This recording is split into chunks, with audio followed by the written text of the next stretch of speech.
है हमारे channel motivational tuber में। हाल ही के समय में देखा गया है कि सोशल मीडिया की दिग्गज कंपनी ट्विटर अपनी मनमानियां कर रही है। अब सत्ताधारी पार्टी बीजेपी ने आरोप लगाया है कि पीएम मोदी की छवि खराब करने के लिए टूल किट का इस्तेमाल किया जा रहा है। हालांकि ट्विटर द्वारा इस मामले में सरकार के साथ इच्छित सहयोग नहीं करने की खबरें भी आ रही हैं। ऐसे में एक भारतीय माइक्रो ब्लॉगिंग साइट को यूजर्स की संख्या बढ़ना और उसे बड़े पैमाने पर फंडिंग मिलना यकीनन ट्विटर जैसी बड़ी कंपनी के लिए खतरे की घंटी हो सकती है। भारतीय बाजार की ताकत को देखते हुए सोशल मीडिया कंपनी के लिए ये बहुत बड़ा झटका साबित हो सकता है। भारत सरकार के नए आईटी नियमों को ना मानना सोशल मीडिया प्लेटफॉर्म ट्विटर को भारी पड़ गया है। नए आईटी नियमों का पालन नहीं करने के चलते ट्विटर पर बड़ी कार्रवाई की गई है, जिसके तहत अब इस सोशल नेटवर्किंग साइट ने देश में कानूनी सुरक्षा का आधार गंवा दिया है।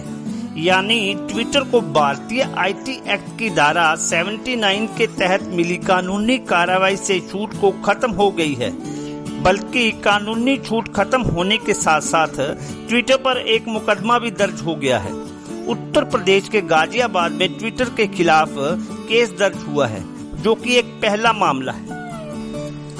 दरअसल राष्ट्रीय राजधानी दिल्ली से सटे गाजियाबाद में एक बुजुर्ग के साथ मारपीट और अभद्रता का वीडियो वायरल हुआ। बुजुर्ग की पिटाई के मामले ने राजनीतिक तूल पकड़ा। राहुल गांधी समेत कई विपक्षी नेताओं ने मामले में योगी सरकार पर सवाल उठाए, जिसके बाद पुलिस एक्शन में आई। गाजियाबाद पुलिस ने धार्मिक भावना भड़काने के आरोप में 9 लोगों के खिलाफ मुकदमा दर्ज किया, जिसमें ट्विटर का भी नाम शामिल है। मामले में ट्विटर पर वीडियो में गलत तथ्य की जानकारी होने के बावजूद वीडियो को नहीं हटाने का आरोप है। गाजियाबाद पुलिस ने एफआईआर दर्ज की है। ऐसे में माना जा रहा है कि इस मामले को लेकर ट्विटर पर कानूनी कार्रवाई की जा सकेगी। आपको बता दें कि भारत में इंटरमीडिएट प्लेटफॉर्म का दर्जा गंवाने के बाद अब ट्विटर पर किसी भी गैर कानूनी सामग्री को लेकर कार्रवाई की जा सकेगी। ट्विटर ही अकेला ऐसा अमेरिकी प्लेटफॉर्म है जिससे आईटी एक्ट की धारा 79 के तहत मिलने वाला कानूनी संरक्षण वापस लिया गया है। हालांकि Google, Facebook, YouTube, WhatsApp, Instagram जैसे अन्य प्लेटफॉर्म के पास अभी भी ये सुरक्षा अधिकार है। आपको ये भी बता दें कि देश के नए आईटी नियम 25 मई 2021 से लागू हैं, लेकिन ट्विटर ही एकमात्र ऐसा प्लेटफॉर्म है जिसने भारत सरकार की ओर से कई बार नोटिस भेजे जाने के बावजूद नियमों का पालन नहीं किया। 5 जून 2021 को केंद्रीय इलेक्ट्रॉनिक्स और सूचना प्रौद्योगिकी मंत्रालय ने नए आईटी नियमों का पालन न करने पर ट्विटर को अपना अंतिम नोटिस भेजा था, जिसमें अमेरिका आधारित मुख्यालय वाले सोशल मीडिया प्लेटफॉर्म के मानदंडों का पालन करने से विफल रहने की स्थिति में एक बार फिर दंडात्मक कार्रवाई की चेतावनी दी गई थी। मंत्रालय ने पिछले सप्ताह ट्विटर को नोटिस जारी कर उसे तत्काल नए आईटी नियमों के अनुपालन के लिए एक आखिरी मौका दिया था। आईटी के नए नियमों के अनुसार सोशल मीडिया प्लेटफॉर्म को भारत में वैधानिक अधिकारियों की नियुक्ति करनी है, जिसे ट्विटर लगातार टालता रहा, जिसके बाद अब उस पर बड़ी कार्रवाई की गई है। ट्विटर बनाम सरकार भारत के अलावा फ्रांस, पाकिस्तान, इजराइल, रूस, साउथ कोरिया, तुर्की जैसे देशों में भी हो चुका है। इसके अलावा चीन, ईरान, मिस्र, नॉर्थ कोरिया जैसे देशों में ट्विटर को ब्लॉक भी किया जा चुका है। चीन में इस पर ऑफिशियल बैन लगा हुआ है। ट्विटर बनाम सरकार की सबसे बड़ी वजह हर देश में सेंसरशिप रहा है, क्योंकि वहां देश की सरकारों ने किसी न किसी तरह ट्विटर के एथिक्स और कोड के खिलाफ जाकर ट्विटर को सेंसर करने की कोशिश। आइए बात करते हैं भारतीय माइक्रो ब्लॉगिंग साइट कू ऐप के बारे में। भारत में ट्विटर की बढ़ती मनमर्जियों के बीच लंबे समय से देश में इसके विकल्प की तलाश चल रही थी। इसी बीच इन दिनों माइक्रो ब्लॉगिंग साइट कू ऐप भारतीय यूजर की पसंद बना हुआ है। स्वदेशी कू ऐप पीएम मोदी का आत्मनिर्भर ऐप इनोवेशन चैलेंज जीत चुका है और इसकी लोकप्रियता इतनी बढ़ चुकी है कि पीएम ने खुद मन की बात कार्यक्रम में इस ऐप की तारीफ की थी। रेलवे मंत्री पीयूष गोयल, सहित देश के कई मंत्री और बड़े नेताओं ने भी कू ऐप का इस्तेमाल करना शुरू कर दिया है। क्या आप भी सोच रहे हैं कि आखिर कू में क्या है ऐसा खास जो ट्विटर का विकल्प माना जा रहा है? क्या कू भारत में ट्विटर को टक्कर दे पाएगा? क्या कू में हमारी पर्सनल डाटा सुरक्षित रहेगा? कू को क्यों बताया जा रहा है मेड इन इंडिया ट्विटर? आइए जानते हैं इन सभी खबरों के बारे में। कू ऐप की चर्चा आजकल देश में हर जगह की जा रही है। दरअसल कू एक माइक्रो ब्लॉगिंग साइट है जिसमें ट्विटर की तरह सारी खूबियां मौजूद हैं। ये हिंदी, अंग्रेजी सहित 8 देसी भाषाओं को सपोर्ट करता है। यूजर कू के ऐप से मैसेज पोस्ट करने के साथ तस्वीरें और वीडियो भी शेयर कर सकते हैं। इसके अलावा आप दूसरों के पोस्ट पर कमेंट करने के साथ उसे फॉलो भी कर सकते हैं। कू में शब्दों की सीमा 350 है। इसका इंटरफेस काफी कुछ ट्विटर जैसा ही है। कू को ऐप और वेबसाइट दोनों तरह से इस्तेमाल किया जा सकता है। कू ऐप प्रधानमंत्री नरेंद्र मोदी का आत्मनिर्भर भारत ऐप इनोवेशन चैलेंज जीत चुका है और इसे अब तक 10 लाख से ज्यादा यूजर डाउनलोड कर चुके हैं। भारत में कू को पसंद किए जाने के पीछे एक बड़ी वजह भारतीय भाषाओं में अपने विचार को प्रकट करने की भी आजादी है।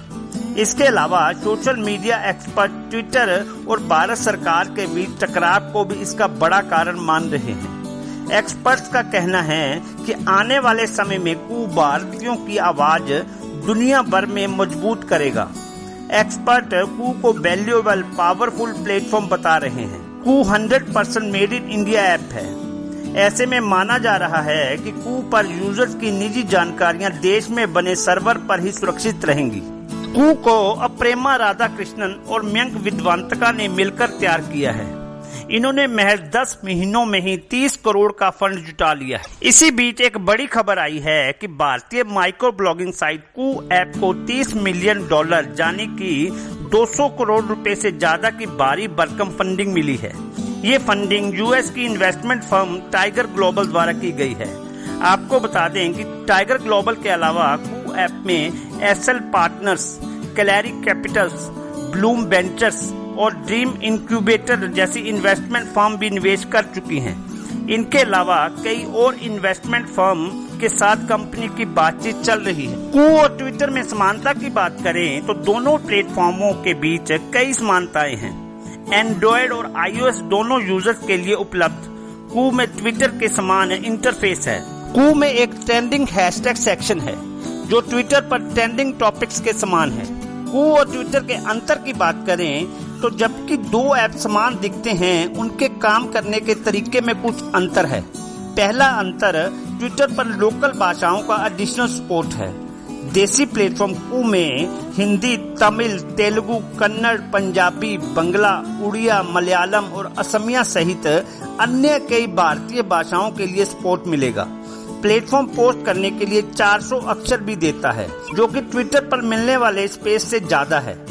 ऐसा इसलिए क्योंकि प्लेटफॉर्म का मानना है कि यूजर्स को लोकल भाषाओं में पोस्ट करने के लिए ज्यादा शब्दों की जरूरत होती है।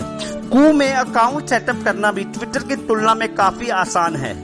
प्लेटफॉर्म को लॉगिन करने के लिए केवल मोबाइल नंबर और एक ओटीपी की जरूरत होती है। यूजर्स को बाद में डिटेल ऐड करने और एक प्रोफाइल सेट करने का ऑप्शन दिया जाता है।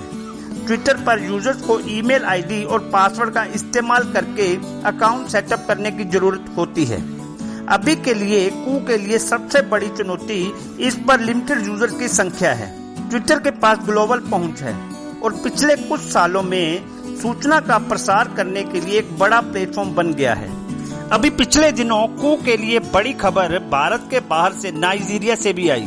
नाइजीरिया ने बीते दिनों लोकप्रिय माइक्रो ब्लॉगिंग प्लेटफॉर्म ट्विटर पर बैन लगा दिया है, जिसके बाद भारतीय प्लेटफॉर्म कू को वहां लॉन्च किया गया है। नाइजीरिया में ट्विटर पर लगा बैन कू ऐप के लिए एक मौके की तरह है। ट्विटर ने नाइजीरिया के राष्ट्रपति मोहम्मद बुहारी की ओर से किए गए कुछ ट्वीट को ये कहते हुए डिलीट कर दिया था कि वे नियमों का उल्लंघन कर रहे हैं। इसके बाद नाइजीरिया ने माइक्रो ब्लॉगिंग साइट पर बैन लगा दिया। कू ने इसे अपने लिए एक मौके की तरह देखा और नाइजीरिया में अपनी सेवाएं देनी शुरू कर दी हैं। कू ऐप के को फाउंडर और सीईओ अब प्रेम राधाकृष्णन ने नाइजीरिया में प्लेटफॉर्म लॉन्च होने की आधिकारिक जानकारी दी है। आपको कू ऐप के ऊपर मेरा ये वीडियो कैसा लगा प्लीज कमेंट में बताएं और वीडियो को लाइक करें, शेयर करो, चैनल को सब्सक्राइब करो, बेल आइकन दबाएं ताकि मेरा हर वीडियो आपको डायरेक्ट मिले। जय हिंद।